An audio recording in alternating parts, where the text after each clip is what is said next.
So നമ്മളിന്ന് കൂലിൻ്റെ FDFS കാണാൻ വേണ്ടി പോവാണ്. ഇന്ന് ദുബായിലാണുള്ളത്. സോ ദുബായിൽ ആക്ച്വലി എങ്ങനെയാണെന്ന് വെച്ചാൽ നാട്ടിലത്തെ പോലെ സെപ്പറേറ്റ് തിയേറ്റർ കോംപ്ലക്സ് ഒന്നുമില്ല. നമുക്ക് ഏതെങ്കിലും ഷോപ്പിംഗ് മോളിൽ തന്നെ പോകണം. പക്ഷെ സമയമായി, അതുകൊണ്ട് ഇപ്പോൾ ഓടുകയാണ്. മോള് ശരിക്കും രാവിലെ 11 മണിക്കാണ് സ്റ്റാർട്ടിങ്. ഇപ്പോൾ ഒരു സൈഡ് എൻട്രൻസ് മാത്രം, തിയേറ്ററിലേക്കുള്ള എൻട്രൻസ് മാത്രമേ തുറന്നിട്ടുണ്ടാവുള്ളൂ.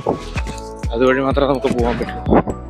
സോ ഫ്രണ്ടിൽ പോകുന്ന ആൾക്കാരെല്ലാവരും അവിടേക്കാണ്. ആക്ച്വലി ഇപ്പോൾ ടൈം കറക്റ്റ് 2:30, ദുബായ് ടൈം 2:30.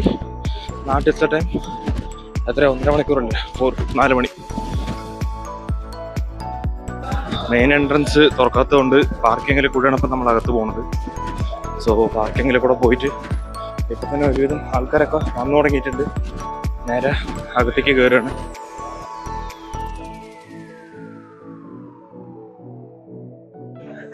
അത്യാവശ്യം കുറച്ച് ഓർഡർ ഉണ്ടായിരുന്നു, കാരണം 2-3 ഗേറ്റ് ഒന്നും തുറന്നിട്ടില്ല. അപ്പോൾ ബാക്ക് സൈഡിൽ കൂടെ നമ്മൾ കയറി വന്ന് ഇതാണ് മെയിൻ എൻട്രൻസ്. ബോക്സ് സിനിമാസിലാണ് നമ്മൾ വന്നിരിക്കുന്നത്. ഇത് ആക്ച്വലി ബുർജുമാൻ മാളാണ്, ദുബായിലുള്ളൊരു ഷോപ്പിംഗ് കോംപ്ലക്സ് ആണ്. ഇതെല്ലാം കമ്മിങ് സിനിമാസിന്റെ പോസ്റ്റേഴ്സാണ്. തിരക്ക് കണ്ടില്ലേ രാവിലെ? ദുബായ് ഇളകി ഗൈസ്, ദുബായ് മൊത്തത്തിൽ ഇളകി തോന്നുന്നു ഗൈസ്. അത്യാവശ്യം നല്ല തിരക്ക് തന്നെയുണ്ട്. ഇവിടെ ഇത് നാട്ടിലത്തെ ഒരു തിയേറ്റർ പോലത്തെയാണ്. അത്രയും ആൾക്കാർ ക്യൂ നിൽക്കുന്നുണ്ട്. ശരിക്കത് നാട്ടിലത്തെ തിയേറ്ററിനെക്കാളും തിരക്കാണ്. കാരണം നാട്ടിൽ ആക്ച്വലി എനിക്ക് തോന്നുന്നു 4:00 ഷോ ഇടുന്നു. പക്ഷേ ഇതിപ്പോൾ ഇവിടെ രാവിലെ 2:30 ഷോ തുടങ്ങും. സോ അതുകൊണ്ട് അത്യാവശ്യം നല്ല തിരക്കുന്നുണ്ട്.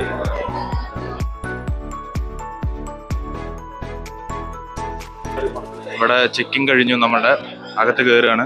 സോ ഓൾമോസ്റ്റ് ബാക്കിയുള്ള സ്ക്രീൻസ് എല്ലാ ആൾക്കാരും അകത്ത് പോയി. നമുക്ക് മാക്സ് ആയതുകൊണ്ട് നമ്മൾ നേരെ മാക്സിൻ്റെ അകത്ത് കയറുകയാണ്. ടിക്കറ്റ് ചെക്കിങ് നടക്കുന്നുണ്ട്. മാക്സ് അല്ലേ?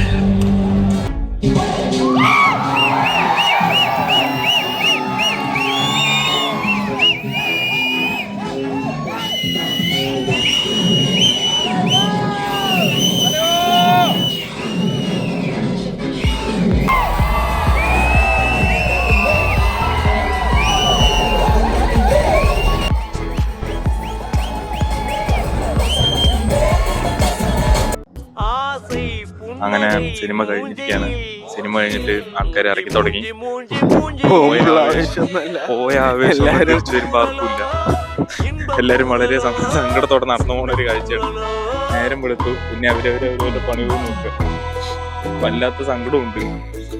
ഇന്നത്തോടൊരു കാര്യം തീരുമാനിച്ചു, ഇനി FDFS ഒരു സിനിമയും കാണില്ല എന്നുള്ളത്.